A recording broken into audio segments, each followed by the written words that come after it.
प्रभु यीशु के सामर्थ्य नाम में आप सबको जय मसीह की, प्रेज द लॉर्ड। आइए आज के मनन के लिए हम प्रभु के पवित्र वचन को निकालें। मेरे साथ प्रेरितों का काम 13 अध्याय और उसका वचन 3 निकालिएगा। यहाँ इस प्रकार से प्रभु के वचन में लिखा है, तब उन्होंने उपवास और प्रार्थना करके और उन पर हाथ रखकर उन्हें विदा किया। Praise the Lord, hallelujah. परमेश्वर के लोगों, अगर आप इस वचन को पढ़ें तो 13वां अध्याय जो है, प्रेरितों का काम 13 अध्याय, बरनबास और शाऊल का सेवकाई में भेजे जाने के विषय में वर्णन है। काफ़ी समय से ये लोग प्रार्थना में थे, संगति में थे, उपवास की दशा में थे। लेकिन एक बात जो यहाँ पर फोकस की जाती है, जब वो उपवास से प्रार्थना कर रहे थे तो पवित्र आत्मा ने बोलना शुरू किया और कहा कि इन दोनों को अलग करो और जिस काम के लिए मैंने चुना उसके लिए भेज दो। Praise the Lord. कितने दिनों से वो संगति में थे, कितने दिनों से वो वचन की संगति में थे, पर जब वो प्रेयर में थे, उपवास में थे, परमेश्वर के आत्मा ने काम किया। हो सकता है जब इस वचन को मैं पढ़ता हूँ तो हो सकता है आज आप बहुत प्रकार की पीड़ा, समस्या, तकलीफ से होकर गुजर रहे हैं। बेटी के ब्याह के लिए, बीमारी के छुटकारे के लिए बार बार एक ही समस्या आपको घेरे जा रही है। एक समस्या ख़त्म, दूसरी फिर एक ख़त्म, फिर आ जाती है। कई प्रकार की दशा हो सकती है। कोर्ट कचहरी के मामले हो सकते हैं, आपके जीवन के बहुत सारे उतार चढ़ाव हो सकते हैं। ऐसी दशा में जब आप परमेश्वर के साथ हैं, ऐसी दशा में जब आप परमेश्वर की उपस्थिति में हैं, लगातार वचन में क्या करें, तो वचन यहाँ पर हमें सिखाता है। उन्होंने उपवास किया, उन्होंने प्रार्थना किया, पवित्र आत्मा ने काम किया। Praise the Lord, hallelujah. आज आप शायद उपवास और प्रार्थना में शायद कमज़ोर हों, या उपवास कर रहे हैं बहुत अच्छे होंगे। कई बार आप उपवास बहुत लंबा रख लेते होंगे, प्रार्थना कमज़ोर है, प्रार्थना नहीं हो रही है। कई बार आप प्रार्थना कर रहे हैं, उपवास नहीं। वचन में जो लिखा है, क्या हम उसे कर सकते हैं? करके देखिए, क्या जाने पवित्र आत्मा आपके जीवन में काम करे।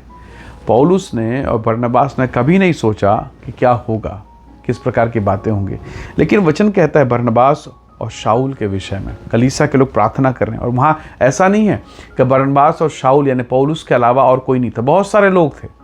पर जब पूरी कलीसिया प्रार्थना मूवमेंट में, प्रार्थना के उपवास के मूवमेंट में आती है तो पवित्र आत्मा ने काम करना शुरू किया। आपको याद होगा प्रभु यीशु मसीह ने एक बात कहा कि ये दुष्ट आत्माएं बिना उपवास और बिना प्रार्थना किसी और प्रकार से नहीं जा सकती। तो कई बार हम अपने आत्मिक जीवन में उपवास को कमज़ोर कर देते हैं या महत्व नहीं समझते हैं। या कई बार होता है कि हम प्रार्थना तो दिन में 3 बार कर रहे हैं, पर ये 3 बार की प्रार्थना केवल खाने के लिए हो रही, खाना खाने के समय 3 बार प्रार्थना। तो ऐसी प्रार्थना नहीं, जब आप आए भर भर कर जो बयान से बाहर है, आत्मा में होकर दुआ करेंगे, आप रिवाइवल को, चमत्कार को अपने जीवन में, अपने परिवार में छुटकारे को देखेंगे। निस्संदेह हो सकता है आप कहें कि हाँ, हमने तो उपवास किया, हमने तो प्रार्थना किया, पर हम एलिय्याह के विषय में भी देखें। 7 बार उसने प्रार्थना की। जब एक बार उसने प्रार्थना किया होगा और अपने सेवक को बोला, जाकर देख पहाड़ में चढ़ के कोई बारिश का कुछ लक्षण, कोई सिम्टम है, तो सेवक ने कहा कुछ भी नहीं। दूसरी बार कुछ भी नहीं, तीसरी बार कुछ भी नहीं, चौथी बार अब तो सेवक भी शायद ये बोल रहा होगा कि एलिय्याह की प्रार्थना में अब सामर्थ नहीं है, कोई पावर नहीं है। अरे 3-3, 4-4 बार, 5-5 बार हो गया। 6ठा बार भी कुछ भी नहीं हुआ, पर 7वें बार चमत्कार हुआ। एक छोटा सा हाथ के समान गहरा काला बादल दिखाई दिया। उसने कहा अब परमेश्वर काम कर रहा है, अब भाग। हालेलुया। तो प्रभु के लोगों, कई बार आज मेरी बात को सुनकर हो सकता है आप उपवास और प्रार्थना करें और कुछ ना हो, तो निराश नहीं होना। आपको परमेश्वर के निकटता में बने रहना है। कब, कैसे, कहाँ वो काम करेगा वो जानता है। वो अद्भुत युक्ति करने वाला पराक्रमी परमेश्वर है। कितने दिन से शाऊल यानी पौलुस और बरनबास प्रार्थना में थे, सारी कलीसिया, और एकाएक पवित्र आत्मा ने काम किया। आपको स्मरण रखना है, शमूएल की किताब उसके 3 अध्याय में बालक शमूएल, क्या लगता है पहला दिन तेल डालने आया और रात के समय बैठा रहा और परमेश्वर ने उसी रात को बोल दिया होगा? रात्रि के समय आपको याद है ना, उस बच्चे से शमूएल से बात किया, शमूएल शमूएल शमूएल कहा।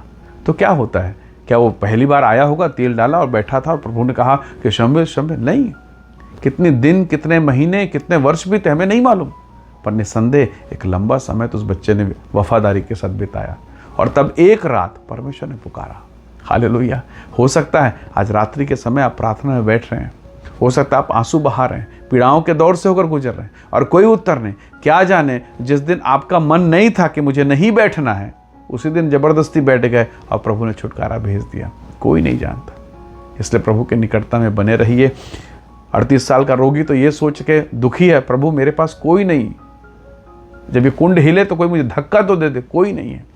उसे क्या पता था कि प्रभु यीशु मसीह स्वयं आने वाले हैं। जिस कुंड में स्वर्गदूत उतरते हैं, उन स्वर्गदूतों का बनाने वाला परमेश्वर मेरे सामने आके खड़ा हो जाएगा और मुझसे पूछेगा तू क्या चाहता है। कौन जानता था, लेकिन ऐसा हो गया। तो प्रभु के लोगों, प्रार्थना में लगातार बने रहिए, अनुग्रह मिलेगा। उपवास में बने रहिए, छुटकारा मिलेगा। प्रभु का ये वचन है और ये परमेश्वर अपने वचन के द्वारा कार्य करता है। हालेलुया। सो आइए दुआ करें, प्रभु के नाम का धन्यवाद करें। प्रेमी अनुग्रहकारी स्वर्गीय पिता, मेरे प्रिय भाई बहनों पर दया कर, बीमारी, रोग, दुर्बलता, अंधकार, हर एक समस्याओं से आप इन्हें छुटकारा दें, आशीष दें और अपने वचन के अनुसार, पवित्र शास्त्र बाइबल के अनुसार आप इनसे बातें करें और एक अद्भुत और महान छुटकारा प्रभु यीशु के नाम से प्रकट हो। प्रभु आप अपनी महिमा को प्रकट करें, आप इन्हें आशीष दें, छुटकारा दें, अपनी अद्भुत शांति से भरपूर करें। धन्यवाद, आपने प्रार्थनाओं को सुना। प्रभु यीशु के सामर्थी नाम से मांगते हैं, आमीन आमीन। प्रभु आप सबको बहुत ऐसे आशीष दे। परमेश्वर का अनुग्रह आप सबके साथ हो। Praise the Lord. जय मसीह।